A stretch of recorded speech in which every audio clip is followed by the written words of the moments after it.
दुआ संख्या 73 के बाद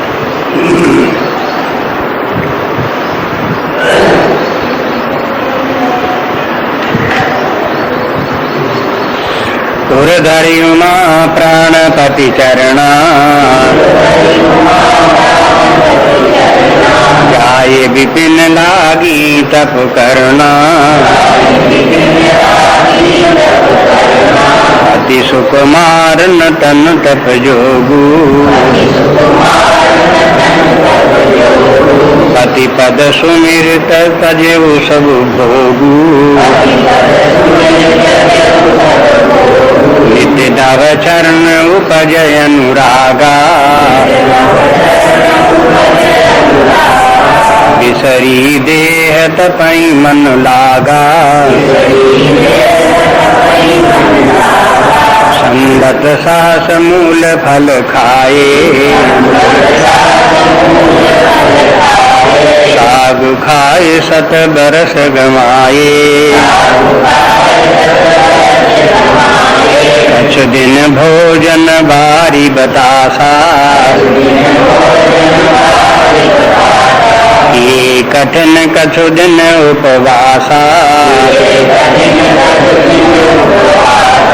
बेल पाती मही पर ही सुखाई तीन सहस संबत सोई खाई पुनि परिहरे सुखान उपरना महीनाम तब भयऊ परना देखे उमहि तब खीन शरीरा ब्रह्म गिरा भई गगन गभीरा भयऊ मनोरथ सुफल तब सुनु गिरिराज कुमारी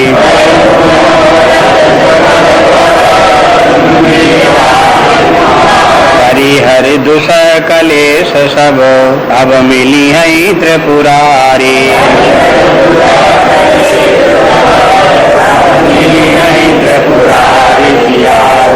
रामचंद्र की जय सुत हनुमान की जय हरिभक्त संतन की जय।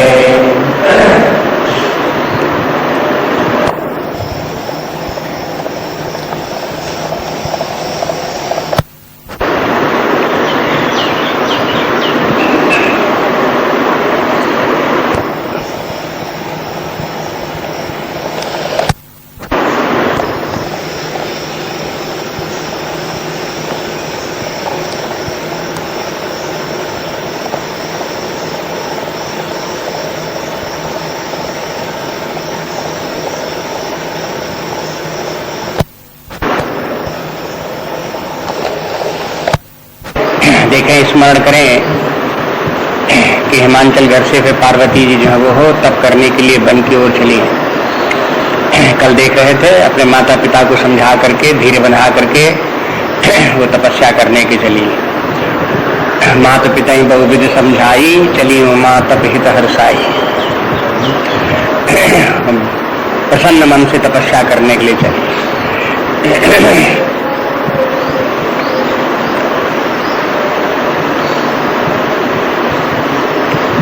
अब एक बात तो पहले यहीं से ये समझने की ध्यान देने की है कि तप जो है वो हो दुखी मन से नहीं किया जाता। और जब तप करे तो जो कोई मिले उससे कहे कि आजकल हम बहुत परेशान हैं, बड़ी तपस्या कर रहे हैं, आजकल हम कुछ खाते पीते नहीं हैं, भूखे मर रहे हैं, तपस्या कर रहे हैं। ऐसे दुख का वर्णन करते हुए मन में दुखी होते हुए ये तपस्या करने का तरीका नहीं है। तप करें और प्रसन्न मन से तप करें, विश्वास रख करके करें। जो हम तप करने का जो हमारा उद्देश्य है वो उद्देश्य महान है, वो उद्देश्य इतना श्रेष्ठ है कि उसके लिए जो हम त्याग कर रहे हैं या कष्ट उठा रहे हैं वो बहुत ही साधारण बात है, तुच्छ बात है, वो कोई विशेष दुख की बात नहीं है। ऐसा भाव उसके प्रति रखें। फिर तपस्या का जो दूसरी बात जो तपस्या की है वो अपने लक्ष्य के प्रति समर्पण है। ये बात यहाँ कहते हैं, उर्धर उमा प्राणपति चरणा, जाए विपिन लागी तप करना। भगवान शंकर जी को जो है वो अपने प्राणपति समझ करके हृदय में उन्हीं को धारण करके तपस्या करने लगे। तो शंकर जी का स्मरण और उनके प्रति समर्पण भाव ये तपस्या का दूसरा अंग है। माने ये पॉइंट्स अगर इसमें जिस प्रकार के जहाँ आते हैं उनको सावधानी पूर्वक पढ़े और नोट करे, अलग अलग करके लिखे, तो अपने आप ही उनमें शोध कार्य जैसा एक प्रकार का है, खोज करके उसमें निकाल ले कि क्या क्या तपस्या की महत्वपूर्ण बातें क्या क्या है, तो आपको उसमें सूझने लगे। ये तपस्या जो है ये उपासनात्मक है, उपासनात्मक तपस्या है। माने परमात्मा को प्राप्त करने के लिए दो प्रकार के साधन है, एक ज्ञान और विज्ञान है जो गुरु के पास जाकर के प्राप्त करते हैं, और परमात्मा की प्राप्ति होती है, वो ज्ञान प्रधान है। उपासना जो है उसमें जो हो परमात्मा के का स्मरण करते हैं, उसका चिंतन करते हैं, हृदय में बार बार उसको हृदय में धारण करते हैं, ये उसको उपासना का रूप है। यदि कोई व्यक्ति व्रत करे, उपवास करे, खाए न पिए न तकलीफ उठावे, लेकिन परमात्मा का स्मरण न करे, ध्यान न करे, नाम न जप करे, तो फिर उसका वो उस दिन का खाना पीना या तपस्या उसकी जो कुछ है वो तपस्या नहीं है, न उसका वो व्रत है। वो ये कह सकता है कि आज हमने खाना नहीं खाया बस, लेकिन वो खाना न खाना उसका व्रत तब बनता है जब वो परमात्मा का स्मरण करे, अपना समय परमात्मा के चिंतन और ध्यान करने में लगावे तब। इसलिए दूसरी बात यहाँ पर ये कि पार्वती जी शंकर जी का स्मरण करती हैं, हृदय में धारण करती हैं। इसी के साथ साथ ये भी देखेंगे कि परमात्मा की उपासना जो है अनेक प्रकार से की जाती है। प्रकार के माने लक्ष्य एक ही है परमात्मा, लेकिन कोई परमात्मा को अपना स्वामी समझ करके उनका स्मरण करता है, कोई परमात्मा को अपना पति समझ करके स्मरण करता है, कोई परमात्मा को अपना मित्र समझ करके स्मरण करता है। संसार में जो व्यक्ति के आसक्ति के जो अनेक संबंध होते हैं, व्यक्ति के कहीं पिता है, कहीं माता है, कहीं भाई है, कहीं पुत्र है, कहीं पति है, कहीं पत्नी है, इस प्रकार के अनेक संबंध संसार में हैं। वहाँ वहाँ व्यक्ति की आसक्तियाँ होती हैं। संसार के संबंध आसक्ति कहलाते हैं, लेकिन इसी प्रकार में से कोई एक संबंध परमात्मा से जोड़ ले तो जो प्रबल संबंध व्यवहार काल में होगा व्यक्ति के लिए आसक्ति और माया के रूप में बंधन है, उसी संबंध को परमात्मा से जोड़ ले तो परमात्मा की महिमा ये है कि उसके व्यक्ति का जो सांसारिक बंधन है या आसक्ति है वो छूट जाती है।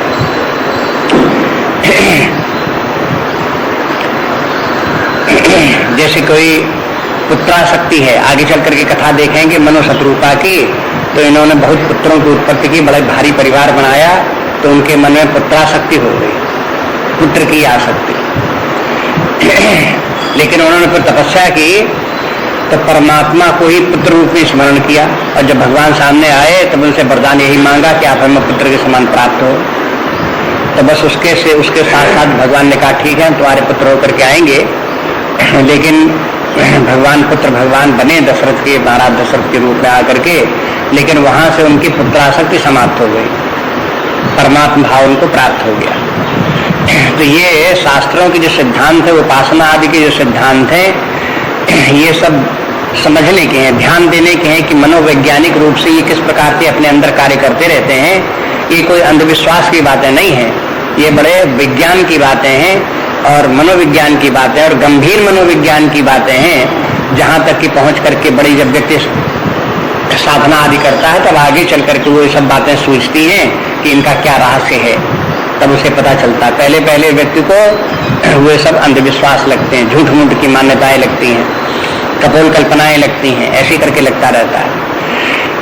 तो संसार की आसक्तियों से छूटने के लिए जो आसक्ति व्यक्ति की प्रबल हो उसको परमात्मा के साथ जोड़ दे, तो फिर परमात्मा में अगर वही आसक्ति हो गई तो वो भक्ति वहाँ कहलाती है और संसार की आसक्ति छूट जाती है।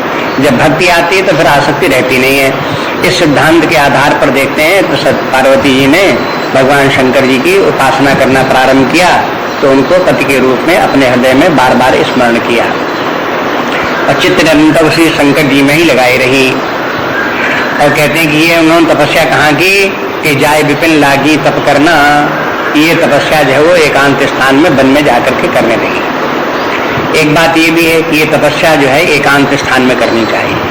गीता में भी आता है और ग्रंथों में भी आता है कि उपासना का कार्य व्यक्ति को एकांत स्थान में करना चाहिए। 6वां अध्याय गीता का देखें, उसमें उपासना ही का वर्णन है।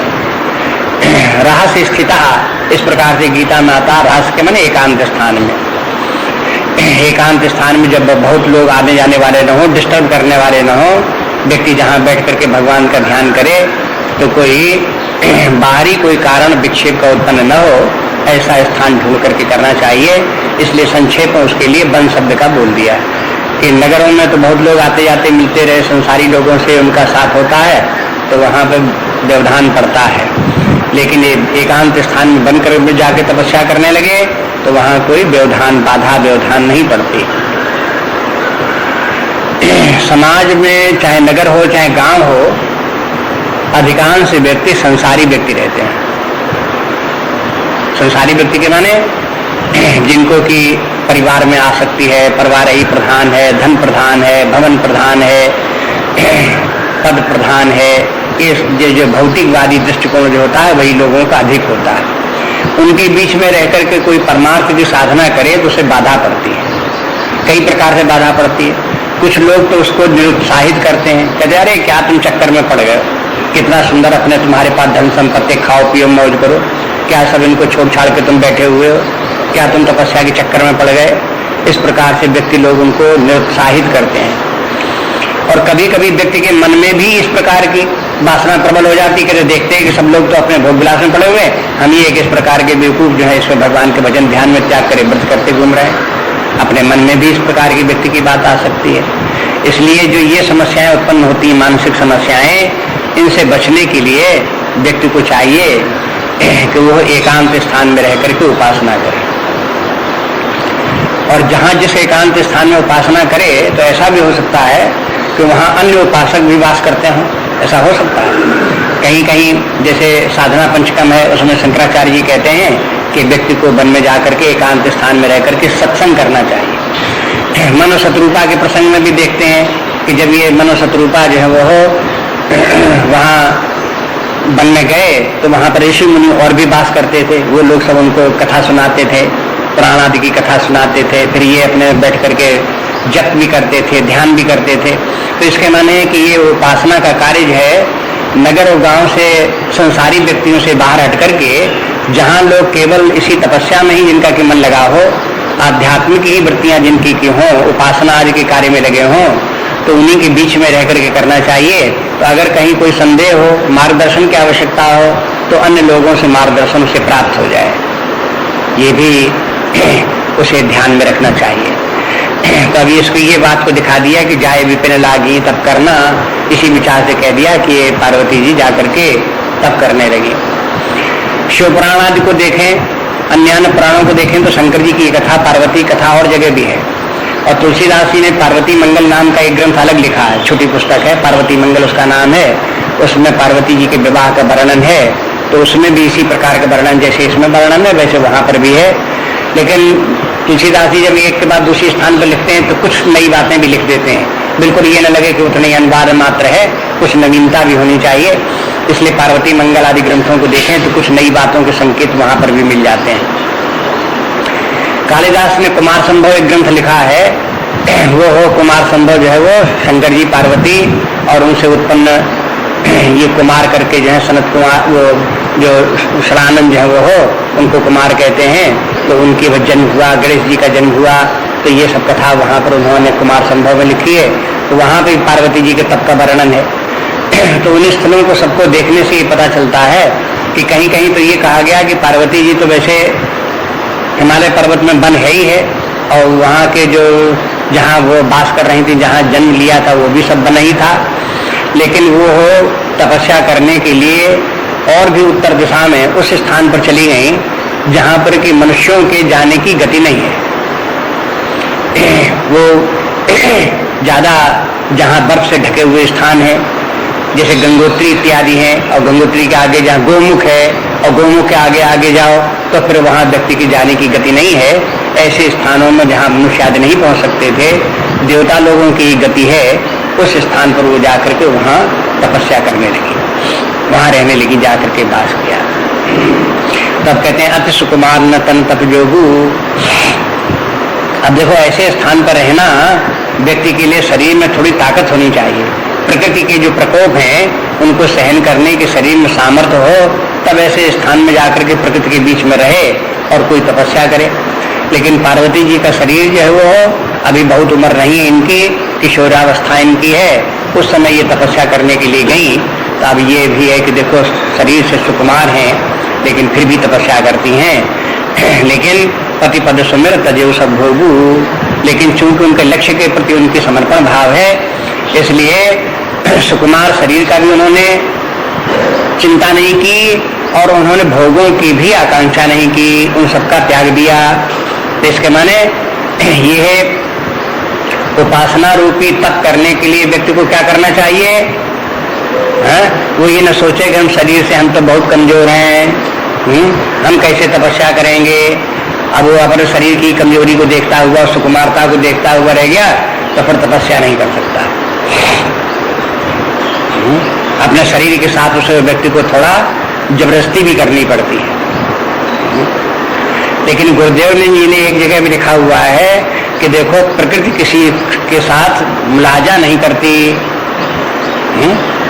जैसे सर्दी के दिन है, आप ठंडे पानी से स्नान कर लो और उसके बाद में आपको बुखार आ जाए तो आपको, हम तो बड़ी जो है व्रत कर रहे थे, तपस्या कर रहे थे, बुखार कहाँ से आ गया? तो गुरुदेव कहते हैं कि देखो प्रकृति जो है वो अपना कार्य करती है, इसलिए प्रकृति के साथ झगड़ा मत करो, अति मत करो उसके साथ में, लेकिन जितनी सामर्थ्य अपने आप में उसका प्रयोग भी तो करो। इसके माने कहीं प्रकृति से डरते ही रहो, शरीर को हिफाजत ही करते रहो, उसमें जरा भी उसके साथ में न कष्ट उठाओ न तकलीफ उठाओ। शरीर को ये कहो कि बस शरीर जो है हमें तो बुखार लग जाएगा, हमें तो थकान लग जाएगी, हमें तो ऐसे हो जाएगा, हमें तो ऐसे, यही सब करते रहोगे तो फिर तुम्हारी तपस्या नहीं हो सकती। तो ये अति किसी प्रकार के न हो, न तो अति शरीर की सुकुमारता को लेकर के आराम करने की तरफ होनी चाहिए और न इतनी अति होनी चाहिए कि शरीर में रोग लग जाए। उस रोग से भी बचना चाहिए, मध्य में स्थित रखते हुए व्यक्ति को तप करना चाहिए। ये इसके बाद ये पॉइंट्स भी तपस्या के संबंध में आते हैं, तो ये ध्यान में भी रखने के हैं।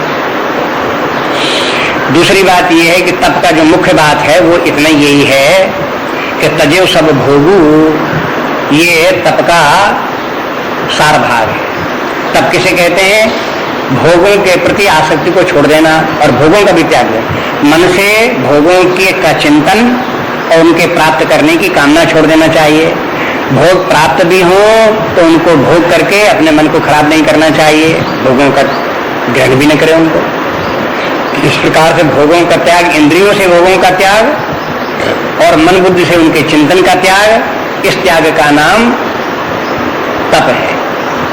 मुख्य रूप से तप का यही सार भाग है। तप के माने ये है, तप का जो है वो स्वामी जी ने बड़ा अच्छा दृष्टांत दिया। आजकल जैसे जो है ये है बांध बनते हैं, पर्वतों को पानी बरसता है, नदियां बहती हैं, पानी आता है चलता है, वो पानी बहता हुआ समुद्र में फिर वापस चला जाता है। लेकिन पर्वतों के ऊपर जहां बांध बना दिया गया, दो पहाड़ हैं, उन पहाड़ों के बीच में एक दीवार खड़ी कर दी गई, तो उधर से आने वाला पानी झील की तरह से बीच में कहीं भर गया। अब उसके बाद में उस बांध से पानी को निकाला, टरबाइन लगाई गई उसी में, उस टरबाइन को वो घुमाएगा और उससे विद्युत का उत्पादन होगा। उसके बाद में पानी बह करके चलेगा तो उसकी नहर बना दी गई और उसको उस स्थान पर बहाव करते हुए ले गए जहां पानी भूमि में उपलब्ध नहीं होता। खेती करने लोग भूमि है लेकिन पानी नहीं मिलता, वहां पर वो हो उसको नहर बना करके ले गए। जैसे प्रकृति में ये कार्य किया जाता है, जल का संचय, उससे द्वारा उत्पन्न करके शक्ति, और उत्पादन के स्थानों में जहां पर उस शक्ति का प्रयोग किया जाता है, बिजली का भी प्रयोग करते हैं, पानी का भी प्रयोग करते हैं।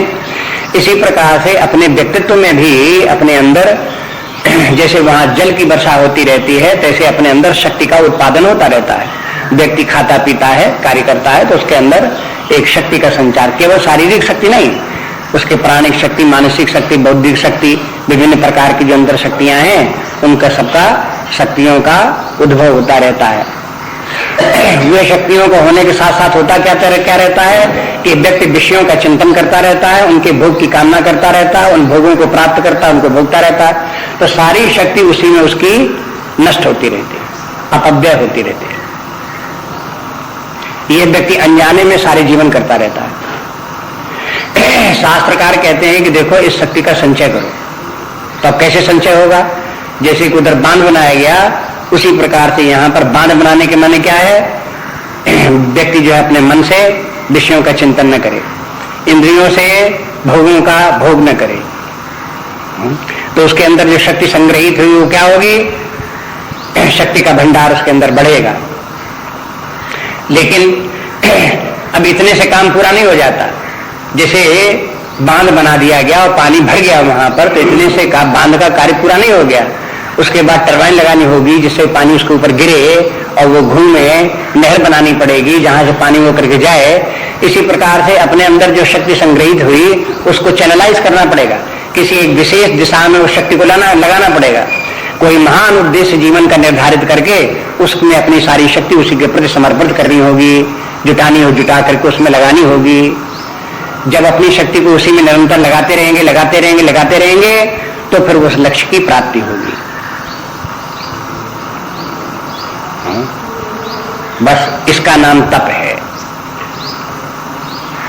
तप के माने दो भाग, एक तो अपने अंदर की विभिन्न प्रकार की जो आंतरिक शक्तियां उनका संचय करना, जो नष्ट हो रही उनसे बचाना, और दूसरी तरफ उस संचित शक्ति का किसी महान उद्देश्य में, चाहे लौकिक हो चाहे पारमार्थिक हो, उस उद्देश्य को प्राप्त करने में उस शक्ति को लगाना तप कहलाता है।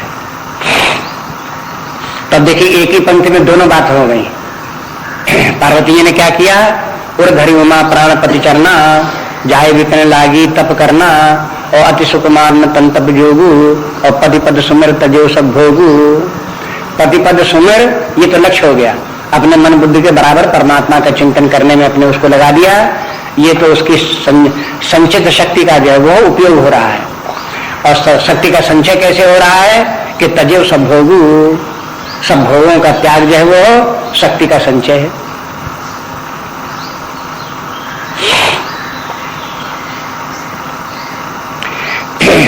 ट्रेनिंग बस इसी बात की है, शास्त्रों के द्वारा, संतों के द्वारा, कि हम इस बात को पहचाने कि किस किस प्रकार से अपनी शक्ति का हम नष्ट करते रहते हैं, किस प्रकार से बहुत से शारीरिक कार्य इस प्रकार से जिनसे कि हमारी शक्ति नष्ट होती रहती है।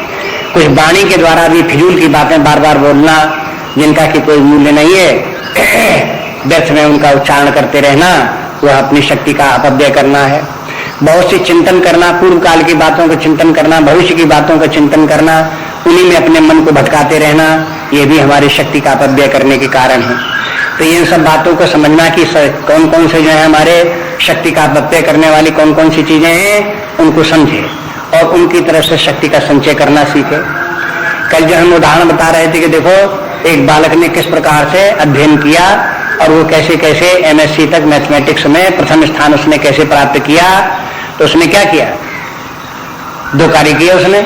एक तो अपनी नष्ट होती हुई शक्ति को बचाया, कहीं नष्ट नहीं होने दिया, संग्रह किया उसने। न उसने भोगों में लगाया, न खाने में, न पीने में, न खेलने में, न उसने इस प्रकार के कहीं किसी और इंद्रिय भोगों में कहीं उसने अपनी शक्ति को लगाया। और दूसरी तरफ जो उसकी शक्ति थी उसे लगाया कहाँ? अध्ययन करने में लगाया, पढ़ने में लगाया, याद करने में लगाया, उसने अपनी शक्ति को लगाया। तो परिणाम क्या हुआ कि उस क्षेत्र में जहां तक जिस महानता को, श्रेष्ठता को प्राप्त हो गया, दूसरे छात्र उसके जो बराबरी नहीं कर पाए, वो आगे निकल गया। तो इन दोनों बातों को देखते हैं, इसी का नाम तप है। सर्वत्र जहां कहीं कोई व्यक्ति इस प्रकार से अपनी शक्ति का संचय करता है और किसी उद्देश्य के लिए, महत् उद्देश्य के लिए शक्ति को लगाता है, वो सब उसका तप है। सब अच्छी तरह से याद रखना चाहिए। और इसमें कोई संदेह हो तो सत्संग के द्वारा एक दूसरे से विचार करके इसको खूब स्पष्ट कर ले। और जब चित्त में साफ साफ बैठ जाए तो फिर व्यक्ति को दृढ़ता पूर्वक इसी प्रकार से तप करना चाहिए।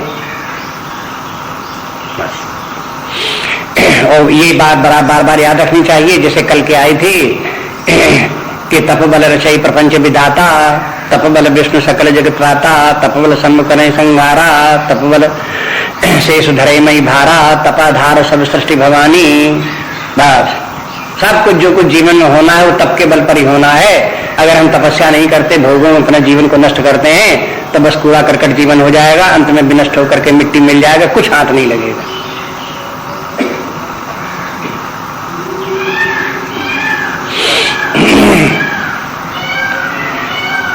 अब देखिए उस तपस्या के संबंध में और बातें बताते हैं। नित्य नवचरण उपज अनुरागा।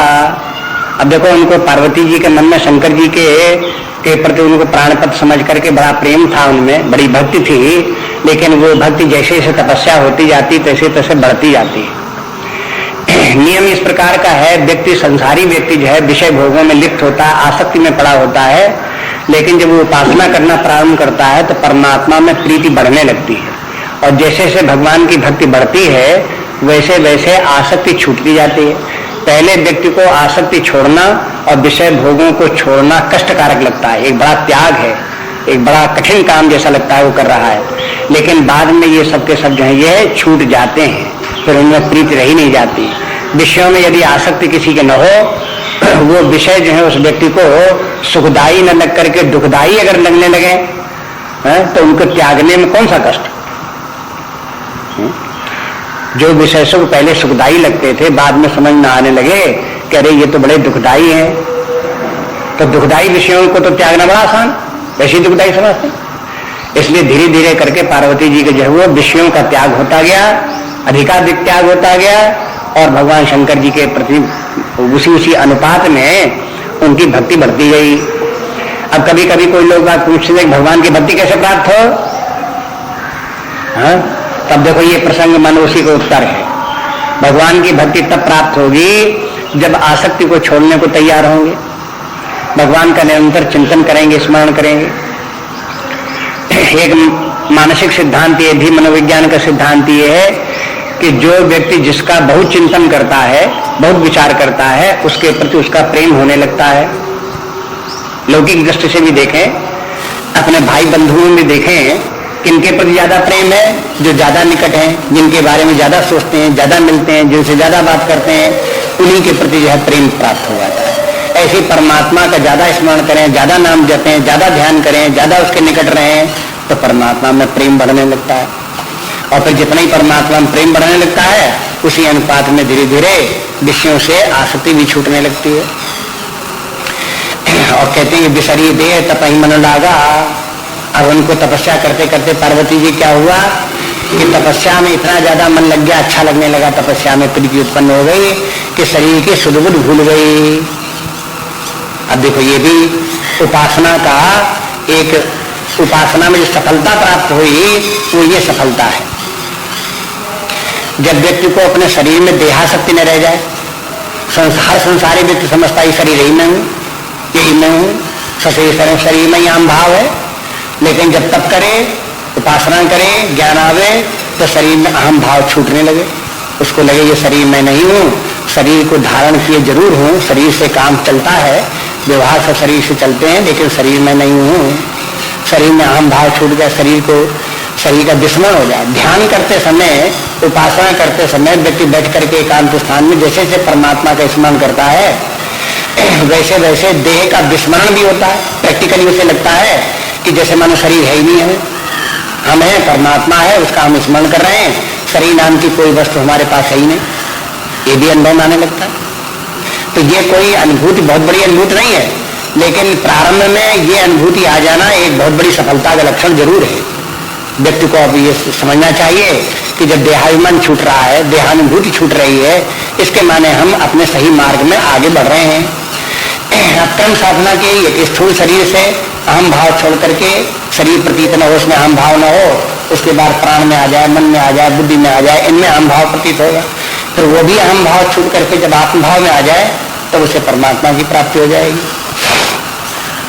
आगे जिस तपस्या का वर्णन कर रहे हैं उसको सरल बनाने के लिए प्रतीकात्मक कर दिया।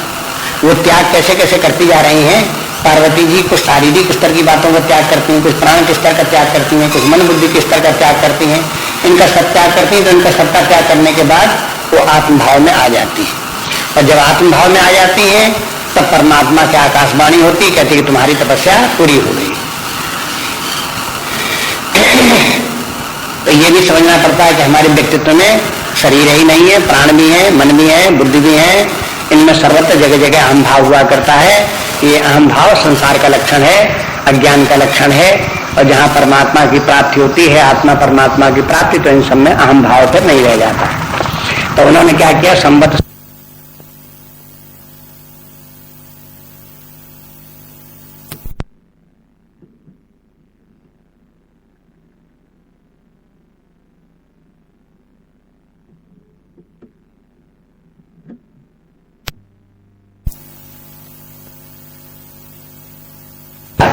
लेकिन उन्होंने फल खाए और मूल खाए। मूल के माने जैसे कंदमूल, जैसे शकरकंद इत्यादि हैं, आलू इत्यादि हैं, ये सब मूल कहलाते हैं, इस प्रकार के खाए। और पेड़ों के फल खाए, आम केला इत्यादि जैसे ये फल कहलाते हैं, सेब संतरा इत्यादि ये सब फल हैं, वो फल खाए। वहां वन है, उसमें सब फल हैं, उन फलों को लेकर के वो खाती रही, उनको फलों मूल भी खाती रही। लेकिन ये भोजन भी स्थूल है। अब उसके बाद भी क्या किया कि साग खाए 7 बरस गमाए, और फिर 1000 का दशांश कितना हुआ, 100 वर्ष हुआ। तो 100 वर्ष उन्होंने तपस्या की। तो अब क्या उन्होंने किया कि फल और मूल छोड़ दिए, पत्ते खा करके रहने लगी, साग खा करके रहेगी। साग खाए 7 बरस गमाए, 100 वर्ष साग खा करके रहे। अब वो फलों की अपेक्षा साग में पोषण शक्ति कम है, फलों और मूल में ज्यादा, पत्तों में उतने नहीं, पत्ते खा करके रहे। अब उसके बाद पत्तों के बाद फिर क्या हुआ, कहते हैं कछु दिन भोजन बारी बतासा। अब कहे कि तुलसीदास ने कहा कि आगे इसी तरह से अपने आप हिसाब लगा लो। अब 100 का दशांश कितना हुआ, 10 वर्ष। 10 वर्ष उन्होंने क्या किया कि कछु दिन के मन 10 वर्ष भोजन बार बतासा। फिर उन्होंने पानी पिया, हवा खाई, पानी पी करके रही, वायु सेवन करती हुई रही, माने पत्ते छोड़ दिए, उन्होंने साग खाना छोड़ दिया, उस पर आ गए। फिर उसके बाद किए कठिन कुछ दिन उपवासा। फिर कुछ दिन क्या किया कि मैंने अब 10 वर्ष के बजाय उसका दशांश 1 वर्ष हो गया। तो 1 वर्ष तो पार्वती जी ने फिर जो है वो न पानी पिया न वायु का सेवन किया, माने इस अवस्था तक पहुंच करके वो समाधि में पहुंच गई। समाधि की दशा में व्यक्ति श्वास भी नहीं देता, उसकी श्वास भी बंद हो जाती। जब तक समाधि नहीं है तब तक तो श्वास तो कम से कम चलेगी, वायु तो आएगी, ऑक्सीजन तो मिलेगी शरीर को। लेकिन समाधि में जहां चित्तवृत्तियां शांत हो गई, परमात्मा भाव आत्म भाव में स्थित हो गए, नानात्व का समाप्त हो गया, तो वो एक प्रकार की सुषुप्ता अवस्था जैसी, निद्रा जैसी अवस्था है। उस अवस्था का प्रभाव ये होता है कि श्वास की गति भी कम होते होते बंद हो जाती है, और उस समाधि की अवस्था में व्यक्ति बिना श्वास लिए हुए भी बहुत समय तक रह सकता है। तो उन्होंने भी है 1 वर्ष तक इसी प्रकार की समाधि की अवस्था में रही। तो ये कठिन उपवास हो गया, कुछ भी उन्होंने नहीं लिया इस प्रकार से। एक बार इस प्रकार से उन्होंने तपस्या की, ये क्रम से चला। इस प्रकार से पार्वती जी ने एक बार इस प्रकार की तपस्या को उपक्रम किया, उससे उनके लक्ष्य की प्राप्ति नहीं हुई। तब उन्होंने फिर तपस्या प्रारंभ की। ये सब छोड़ने के बाद में फिर उन्होंने ये विचार किया कि हम शंकर जी की उपासना कर रहे हैं, और शंकर जी को बेलपत्र बहुत पसंद है, उनके लिए उपासना के लिए बेलपत्र ही अर्पित की जाती है। तो अब हमें बेलपत्र से ये उपासना प्रारंभ करनी चाहिए। तो इसलिए क्या किया कि बेल पाती मही परे सुखाई, 3 सहस संवत सो खाई। अब देखो ये दोबारा तपस्या फिर प्रारंभ हुई। 3000 वर्ष तक उन्होंने बेलपत्र जो है वो भूमि में सूखे थे, पड़े थे, उनको ले लेकर के वो खाती रही। ये जो है उपासना का जो क्रम चलता है, तो एक बार स्थूल से सूक्ष्म तरफ चलता है, और उसके बाद में फिर उपासना का उद्यापन होता है, पूर्ति होती है, व्यक्ति दोबारा फिर उपासना प्रारंभ करता है। और कई बार ये उपासनाएं करनी पड़ती हैं, जब तक कि लक्ष्य की प्राप्ति न हो तब तक व्यक्ति बार बार उपासना करता रहता है। अन्य ग्रंथों को देखते हैं तो कहीं कहीं कहा गया है कि पार्वती जी ने 3 बार उपासना करके तपस्या की, तब शंकर जी प्रसन्न हुए या आकाशवाणी हुई। कहीं है कि 5 बार पार्वती जी ने तपस्या की, तब उनको इस प्रकार की सिद्धि प्राप्त हुई। इसलिए तपस्या व्यक्ति को तब तक करनी चाहिए जब तक उसको लक्ष्य की प्राप्ति न हो जाए। चाहे 1 बार करनी पड़े, चाहे 2 बार करनी पड़े, चाहे 3 बार करनी पड़े, चाहे जितनी बार करनी पड़े। तो इस बार फिर उन्होंने दोबारा तपस्या इस प्रकार की और पुण्य परिहरे सुखाने परना, और उसके बाद फिर उन्होंने उस सूखे पत्ते खाना भी छोड़ दिया और उसी क्रम से धीरे धीरे करके पत्तों को छोड़ करके और जल के ऊपर, वायु के ऊपर होकर के अंत में परमात्मा का स्मरण करते हुए उन्होंने ध्यान करते हुए जीवन बिताया। उमई नाम तब भयो परणा, ये जब तपस्या पार्वती जी ने की तब उनका जो है उनका नाम, चूंकि उन्होंने सूखे पत्ते भी छोड़ दिए, तब उनका नाम अपर्णा नाम हो गया। पर्ण के मन पत्ते, अपर्णा माने जो पत्ते जिन्होंने त्याग कर दिए, पत्ते भी जिन्होंने नहीं खाए, उनका नाम अपर्णा है। तो पार्वती जी का एक नाम अपर्णा भी है। इस प्रकार से उनका नाम अपर्णा क्यों पड़ा, यहाँ पे बता दिया। तो पार्वती जी ने इस प्रकार से तपस्या करते हुए बहुत समय वहां व्यतीत किया। देख मई तप खीन शरीरा, इस प्रकार से तपस्या करते देख करके कि देखा कि पार्वती जी का शरीर क्षीण हो गया। शरीर क्षीण हो गया, वैसे तो ये लगता है उनका स्थूल शरीर क्षीण हो गया, लेकिन शरीर क्षीण हो गए तीनों, स्थूल सूक्ष्म कारण शरीर की भी वासनाएं वो भी समाप्त हो गई। स्थूल सूक्ष्म शरीर जो है, शरीर में अहंकार जो है वो भी समाप्त हो गया। स्थूल शरीर जो है, स्थूल शरीर की भी जो वो जो शरीर के विकार हैं, ताप है शरीर का, जो शरीर की उग्रता होती है, जैसे विषयों के कारण और शक्ति के कारण से व्यक्ति संसार भोगों में लगता है, वो भी उसकी क्षीण हो गई। इस प्रकार से समाप्त होने पर तब उनको परमात्मा भाव की प्राप्ति हो गई पार्वती जी को। वो इस योग्य हो गई कि अब शंकर जी उनको प्राप्त हो। तब आकाशवाणी होती है, ब्रह्म गिरा भई गगन गंभीरा, आकाश गंभीर आकाशवाणी हुई। उसमें पार्वती जी ने क्या सुना कि भय मनोरथ सफल तब सब मेरे राजकुमार, हे गिरिराज कुमार, हे पार्वती सुनो, तुम्हारा मनोरथ सफल हुआ। माने तुम्हें भगवान शंकर जी के प्राप्त करने की बात थी, तो तुम्हें भगवान शंकर जी अब वर के रूप में प्राप्त होंगे, वो बात अब निश्चय हो गई। माने तुम्हारा लक्ष्य पूरा हो गया। परिहर दुसा कलेश सब अब मिली है त्रिपुरारी, कहते बस अब तुम जो ये है तपस्या करना छोड़ दो और तुमको अब त्रिपुरार मिलेंगे। त्रिपुरार शब्द का फिर प्रयोग कर दिया। त्रिपुरार शब्द भी स्थूल सूक्ष्म कारण तीनों शरीरों से जो मुक्ति दिलाने वाला है उसका नाम त्रिपुरारी है।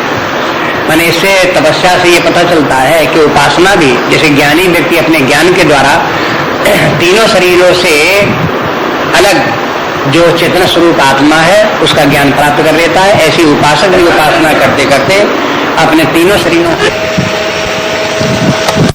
है, वही पार्वती जी की तपस्या के द्वारा भी सिद्ध होता है। उन्हें आत्मभाव प्राप्त हो गया, परमात्मा भाव प्राप्त हो गया, परमात्मा के प्राप्त करने की वो अधिकारिणी हो गई। ये बात भी हो गई। आकाशवाणी हो गई कि माने फिर व्यक्ति को जब उपासना करते करते ऐसी स्थिति आत्मभाव को प्राप्त हो जाता है, तब उसे स्वयं अपने आप अपने हृदय में इस बात का आभास होने लगता है या कॉन्सेंस बोलने लगती है अपने भीतर से कि हमारा कार्य सिद्ध हो गया है, अब हमें कहीं कोई संसार में आसक्तियां है नहीं, परमात्मा के प्रति हमारे पूर्ण समर्पण भाव हो गया है, अब परमात्मा के मिलने में विलंब नहीं है। ये उसको अपने भीतर से समझ आ जाता है। इसी का नाम आकाशवाणी है। जैसे बाहर आकाश है ऐसे अपने अंदर भी आकाश है। अपना अंदर का जो आकाश है उसे हृदय आकाश कहते हैं। छांदोग्य उपनिषद में कहे जितना बड़ा आकाश बाहर है उतना ही बड़ा आकाश अपने भीतर भी है। कहते हैं बाहर बहुत बड़ा आकाश है, कहते हैं इससे कम नहीं है, अपने अंदर भी इससे भी बड़ा आकाश है। जैसे बाहर आजकल यहाँ आकाशवाणी कहते हैं रेडियो को, तैसे अपने भीतर भी हृदय में भी आकाशवाणी होती है। वो आकाशवाणी कॉन्सेंस है, अपने भीतर हृदय ही बोलता है, परमात्मा ही बोलता है अपने हृदय में, और वो बात उस व्यक्ति को सुनाई देने लगती है। आकाशवाणी सबके हृदय में होती है, संसारी व्यक्तियों को होती है, चोर डाकू के मन में भी आकाशवाणी होती है, दुष्ट जितने हैं पापी हैं उनकी भी आकाशवाणी होती है। आकाशवाणी तो होती रहती है।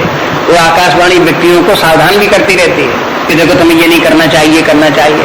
जो उसने अच्छा किया उसके लिए भी आकाशवाणी समर्थन भी करती रहती, तुमने ये बहुत अच्छा काम किया।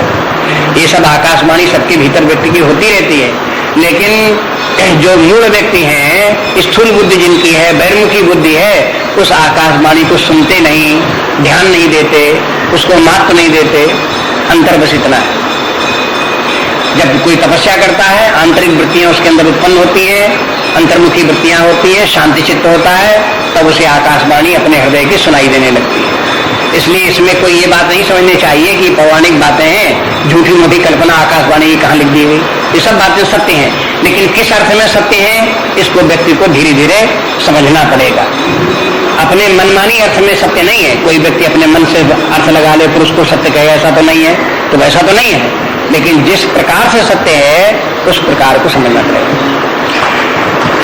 अब इस तपस्या जब इस प्रकार से हो गई, तब आगे की आप बात देखो। एक बात इस प्रसंग में ये भी स्मरण दिला देने की है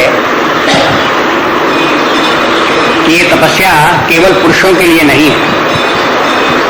पार्वती जी तपस्या कर रही है, इसके माने स्त्रियां भी तपस्या करके परमात्मा को प्राप्त कर सकती हैं। रामचरितमानस में कई प्रसंग इस प्रकार के हैं जहां स्त्रियों ने तपस्या की है, परमात्मा को प्राप्त किया है। इसलिए कोई कहे कि हम तो साहब स्त्री, हम कैसे करें, तो ये कुछ बात नहीं, झूठ मूठ बात है। वो भी सब कर सकती है तपस्या, उनको भी संसार की आसक्तियां छोड़नी पड़ेंगी, परमात्मा से साथ अपना संबंध जोड़ना पड़ेगा। लेकिन किसी को ये कठिन लगे तो बात दूसरी है, लेकिन कर सकते हैं। शास्त्र उनको उत्साहित करने के लिए इस प्रकार के उपदेश देता है। अब वहां देखते हैं, आगे चल करके फिर देखेंगे दूसरी तपस्या जो मन व शत्रुपा की है, उसमें भी देखते हैं कि मन व शत्रुपा दोनों तपस्या करते हैं और दोनों को परमात्मा की प्राप्ति होती है। उससे ही मालूम होता है कि स्त्री और पुरुष दोनों ही साथ साथ तपस्या कर सकते हैं, साथ साथ परमात्मा को प्राप्त कर सकते हैं, ये भी संभव है। आगे चल करके देखते हैं कि शबरी अकेली तपस्या करती है, पुरुष है ही नहीं, अकेली शबरी तपस्या करती है। वहां पर देखते हैं कि वो तपस्या करती है तो वो परमात्मा भगवान राम को प्राप्त कर लेती है। सर्वभंगादि ऐसे कई ऋषि हैं जो जिनके के साथ स्त्रियां नहीं है, अकेली तपस्या करते हैं, तो वो तपस्या करते हैं, पुरुषों को भी तपस्या कर परमात्मा की प्राप्ति होती है। माने सभी विकल्प संभव है। अकेले पुरुष तपस्या करे, परमात्मा को प्राप्त कर ले, अकेली स्त्री तपस्या करे, परमात्मा को प्राप्त कर ले, स्त्री पुरुष दोनों साथ साथ तपस्या करें तो परमात्मा को प्राप्त कर ले। सब प्रकार के उदाहरण है। अब आगे देखिए, अस तप काहुन कीन भवानी, भय अनेक धीर मुनि ज्ञानी, अब धरो ब्रह्म बरबानी, सत्य सदा संतत सुचि जानी, आवै पिता बुलावन जबही, हट परि हरि घर जाय तबही, मिलई तुम्हि जब सप्त ऋषिषा, जाने तब प्रमाण बागीसा, सुनत गिरा विधि गगन बखानी, पुलक गात गिरिजा हर्षानी, उमा चरित सुंदर मय गावा, सुनौ शंभु कर चरित सुहावा, जब ते सती जाय तनु त्यागा, तब ते शिव मन भयउ विरागा, जपहि सदा रघुनायक नामा, जहाँ तहाँ सुनई राम गुण ग्रामा, चिदानंद सुखधाम शिव विगत मोह मद काम, विचरई मई धर हृदय हरि सकल लोक अभिराम,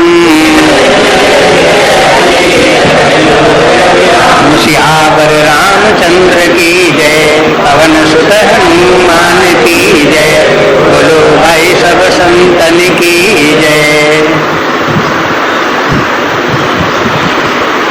आकाशवाणी आगे चल रही है। अस तप काहुन कीन भवानी, आकाशवाणी उठ रही है, पार्वती जैसी तुमने तपस्या की है, इससे ऐसी तपस्या तो किसी ने नहीं की। भय अनेक धीर मुनि ज्ञानी, बहुत से धीर मुनि हो गए हैं, ज्ञानी हो गए हैं, लेकिन तुम्हारी जैसी तपस्या किसी ने नहीं की। माने इसके माने जो लोग धैर्यवान व्यक्ति हैं या बुद्धिमान व्यक्ति हैं वो तपस्या करते हैं, मुनि लोग तपस्या करते हैं, ज्ञानी लोग तपस्या करते हैं, लेकिन ये तपस्या जो है इन लोगों की, ये मनुष्य कोटि की तपस्या है। मनुष्य भी तपस्या करते हैं, मनुष्य ज्ञानी भी होता है, मनुष्यों में मुनि भी होते हैं, वो सब तपस्या करते हैं। लेकिन पार्वती जो है देव कोटि की हैं, उन्होंने तपस्या की, वो देवोपम तपस्या है, साधारण मनुष्यों जैसी तपस्या नहीं है। इसलिए कहा जो तुम्हारी तपस्या है वो तो मनुष्यों में तो कहीं देखी नहीं जाती, तुम्हारी देवोपम तपस्या है, बहुत श्रेष्ठ महान तपस्या तुमने की है। अब वो धरो ब्रह्म बरबानी, कहा कि अब जो ब्रह्म गिरा हुई है इसको तुम धारण करो, स्मरण रखो, और सत्य सदा संतत सुजानी, ये समझना कि वाणी सत्य ही है, इसमें जरा भी झूठ नहीं है, बिल्कुल पवित्र बात है, सत्य बात है, पवित्र बात है, इसको सदा समझे रहना। ऐसे समझ करके इस आकाशवाणी को स्मरण रखना। और फिर आवे पिता बुलावन जब ही, और जब फिर पिता बुलाने के लिए तुमको आवे तब हट परिहरे घर जाए तब ही, तब तुम हट छोड़ करके घर चले जाना। मैंने अब उसके बाद न कहना हमने तो तपस्या शुरू, तपस्या करते ही रहेंगे, अब तपस्या तुम्हारी पूरी हो गई है, जब पिता तुमको बुलाने आवे तो तुम घर चली भी जाना। ये भी बता दिया आकाशवाणी में। ये भी बताया कि देखो सप्तऋषि भी आएंगे, वो भी तुमसे मिलेंगे आकर के, और जब सप्तऋषि, पहले तो सप्तऋषि आएंगे, तो जब सप्तऋषि आएंगे तो वो तब तुम समझ लेना कि आकाशवाणी सत्य हुई है, मिली है तो नहीं। जब सप्तऋषि सा, सप्तऋषि आकर जब तुमसे मिलेंगे, जाने तब प्रमाण बागीसा, बागीसा माने इस बाग बने, ये परमात्मा की जो वाणी है ये सत्य हुई है, ये बात तुम समझ लेना। तक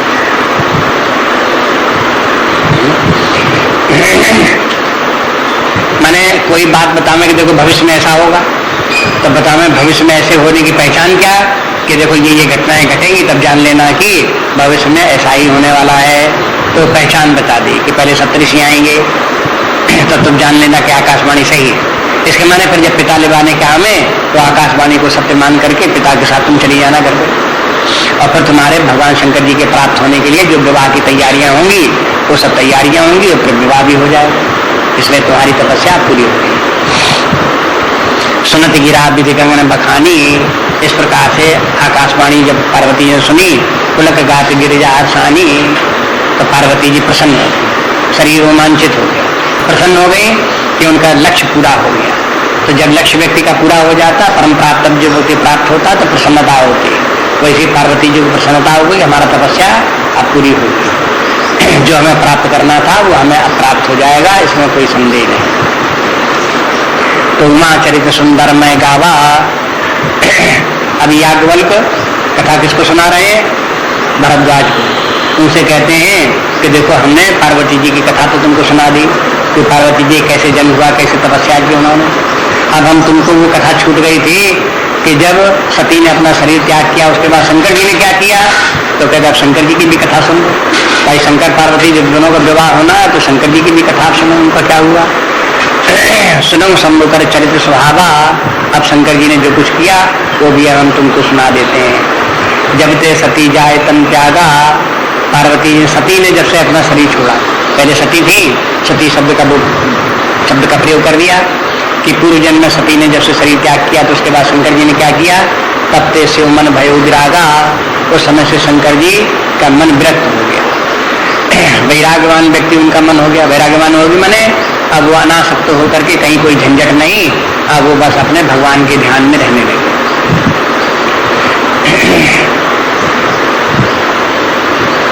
जब ही सदा रघुनायक नामा, विरक्त होकर के सदा भगवान का राम नाम जपते रहते थे, और जहाँ तहाँ सुनाई राम गुण ग्रामा, और जहाँ कहीं भगवान की कथा होती थी, कीर्तन भजन होता था, वहाँ शंकर जी पहुँच जाते थे, उसको सुनते थे, उसी में भाग लेते थे। ये शंकर जी का कार्य था, यही करते रहते।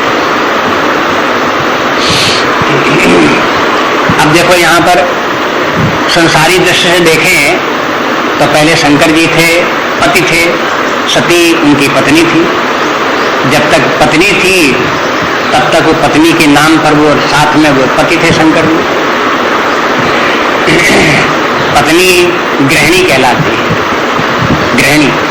जब तक गृहिणी है तब तक ग्रह, और जब तक ग्रह है और गृहिणी है तब तक व्यक्ति ग्रहीत है। ग्रहीत माने क्लचेज में पकड़ा है, मानो उसे घर भी पकड़े हुए है, पत्नी भी उसे पकड़े हुए है। तो ये शब्द देखो कैसे बनाए गए, ग्रह, गृहिणी, बस ऐसा है। और जब न गृहिणी रही तो जब गृहिणी नहीं तो ग्रह काहे का, गृहिणी से ही ग्रह, वो फिर ग्रह नहीं रह जाता, जहां गृहिणी नहीं है वो ग्रह नहीं रह जाता। अब देखो अंग्रेजी में दो शब्द हैं, एक होम है एक हाउस है। होम और हाउस में क्या अंतर है? ग्रह जो है वो तो है होम, गृहिणी जब तक है तब तक वो होम है, ग्रह है। और जब गृहिणी नहीं है तो अब वो ग्रह नहीं है, हाउस मात्र रह गया। अब शंकर जी का क्या हुआ, अब बस कैलाश पर्वत तो है, हाउस मात्र है। अब उनका कोई वो जो है वो होम नहीं है और न गृहिणी है न ग्रह है, कोई पकड़ने वाला उनको है ही नहीं। तो अब वो मुक्त घूमते रहते हैं। पहले तो जब वो गए वहां से कैलाश पर्वत से अगस्त्य ऋषि के पास गए तो सती जी उनके साथ लगी रही, जब वहां से आए तो उनके पीछे लगी रही, ये सब उनके समस्या रहा। और जब से सती ने शरीर त्याग कर दिया तो शंकर जी को क्या, चाहे यहाँ जाओ। और सती जी से कहना भी नहीं है कि अब हम यहाँ चलेंगे वहां चलेंगे, तो सती जी कहेंगे हम भी चलेंगे, ये कोई बात ही नहीं। अब अपने अकेले सब अपने घूमते रहे, बस जपई सदा रघुनायक नामा, सदा भगवान का नाम अपने जपते हैं। जहाँ कहीं गुणगाम भगवान के जहाँ कथा होती है वहाँ सुनते हैं। चिदानंद सुखधाम से विगत मोह मद काम, शंकर जी तो वैसे ही काम क्रोध लोग उनमें कुछ है नहीं, निर्विकार चित्त उनका है, सच्चिदानंद स्वरूप है, भगवान के ध्यान में बड़े रहते हैं। और बिचराई मई धरे हृदय हरि सकल लोक अभिराम, और भगवान का स्मरण करते हुए पृथ्वी पर जगह जगह अपने घूमते रहते थे। सकल लोक अभिराम, उनको सारा संसार ही अभिराम है। माने जो लोग, अब देखो विरक्त लोग जो है वो सारी पृथ्वी सब जगह घूमते रहते हैं। उनसे पूछोगे तुम्हें कहाँ अच्छा लगता है तो क्या कहेंगे, अरे साहब पृथ्वी में सब जगह जहां जाओ सब अच्छा ही है। उनसे कहो तुम्हें घर अच्छा नहीं, अरे घर वाला भाई क्या, जिसका कहीं कोई घर नहीं, वैसे तो और लोगों को तो घर अच्छा लगे। घर से कोई 10-15 दिन के लिए बाहर गया तो उसके बाद में सोचेगा कि अब टाइम खत्म, अब चलो घर, अब चलो घर। घर गए तो आराम से अपने बैठे जाके घर अच्छा लगा। लेकिन जिसका घर नाम की कोई वस्तु ही नहीं है, सब जगह घूमता रहता है पृथ्वी ऊपर, उसके लिए कहाँ अच्छा लगेगा उसको, सब जगह अच्छा। तो सकल लोग अभिराम, उनके लिए सभी संसार सब जगह जो है वो सब सुंदर हो गया, सब जगह मुक्त विचरण कर गया। ये वैराग्य का रूप है, संन्यास का रूप है। गीता के दूसरे अध्याय में अंत में जहाँ भगवान ने ये स्थित प्रज्ञ के लक्षण बताए हैं, अंत में उसको ये भी लक्षण बताए हैं। स्थित प्रज्ञ व्यक्ति जो वो फिर निष्काम हो जाता है, कोई कामना उसको नहीं रहती और सदा मुक्त विचरण करता रहता है, निष्काम होकर के। कहीं कहीं से बनता नहीं, कहीं कोई स्थान उसका नहीं, कहीं कोई वस्तु के साथ उसका तादात्म्य नहीं, इस प्रकार के सब जगह घूमता रहता है। वही दिखा दिया यहाँ पर शंकर जी के साथ में। शंकर जी इस प्रकार से विरक्त होकर के परमात्मा का स्मरण करते, निर्विकार होकर के काम को रहित होकर के भगवान का ध्यान हृदय में धारण करते हुए सब जगह इस प्रकार से विचरण करते रहते। अब यहाँ पे विचरण करने की बात तो कह दी, लेकिन ये नहीं, इसमें यहाँ पे इसलिए मैं बताया कि शंकर जी इसी विचरण करते करते एक बार जो है वो नीलगिरी पर्वत पर भी पहुंचे। वहाँ काकभूषण जी की कथा हो रही थी, वो कथा भी उन्होंने सुनी। उसका उल्लेख यहाँ नहीं है, उत्तरकांड में उल्लेख आता है। पार्वती जी जब उनसे पूछती हैं शंकर जी से कि आपने काकभूषण जी की कथा कब सुनी, हमने तो देखा नहीं कभी कथा सुनते हुए। तब शंकर जी ने बताया, कहा कि जब तुमने सती शरीर छोड़ दिया था, पार्वती जब तुम हुई, उन दिनों में हम सब जगह मुक्त घूमते रहते थे। तब घूमते घूमते उस पर काकभूषण जहाँ है मेरु पर्वत पर, वहां पर भी हम गए और उनकी कथा तब हमने सुनी थी। तो यहाँ केवल इतना कह दिया कि जपई सदा रघुनायक नामा, जहाँ तहाँ सुनई राम गुण ग्रामा। भगवान के राम गुण ग्राम जहाँ तहाँ सुने, माने काकभूषण से उस समय उन्होंने वो भी सुने थे। ऐसे करके ये है वर्णन। इसके बाद आगे देखते हैं कि वो काकभूषण के नाम यहाँ नहीं लेते, नहीं कथा बढ़ जाए और इधर की बातें उधर की बातें और आ जाए, बढ़ने लगे, इसलिए उसका नाम नहीं लेते हैं। आगे की कथा बढ़ जाती, बाकी कल देखेंगे अब उसकी तरफ।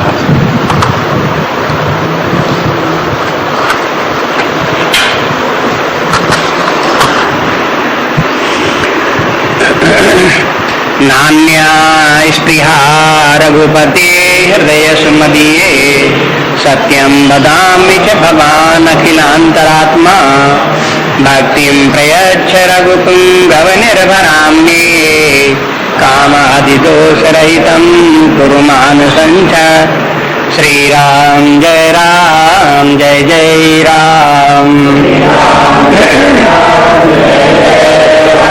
श्रीराम जय राम जय राम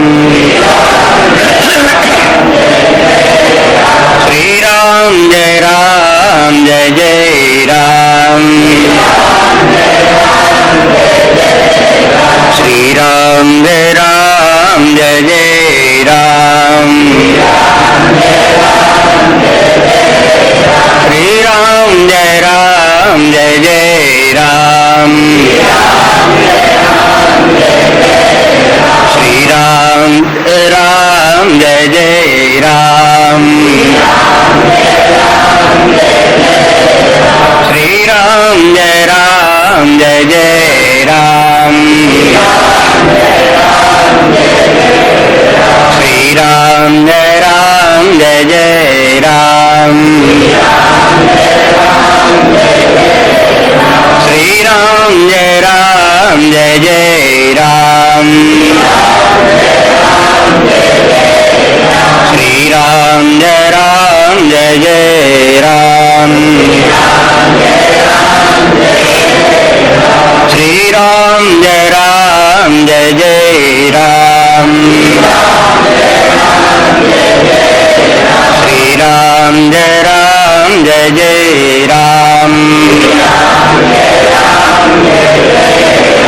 श्रीराम जय राम जय राम श्रीराम जय राम जय राम श्रीराम जय राम जय राम श्रीराम जय राम जय राम श्रीराम जय राम जय राम श्रीराम जय राम जय राम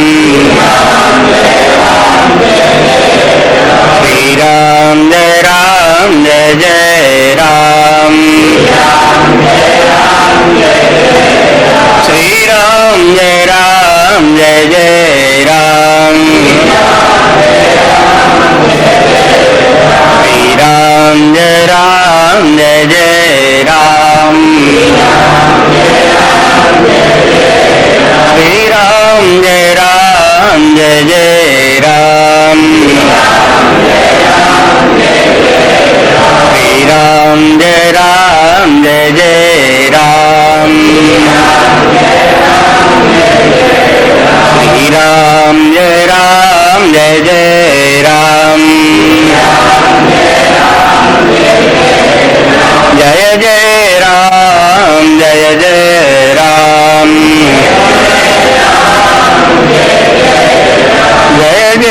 राम जय जय राम जय राम जय जय राम जय राम जय जय राम जय राम जय जय राम जय राम जय जय राम जय राम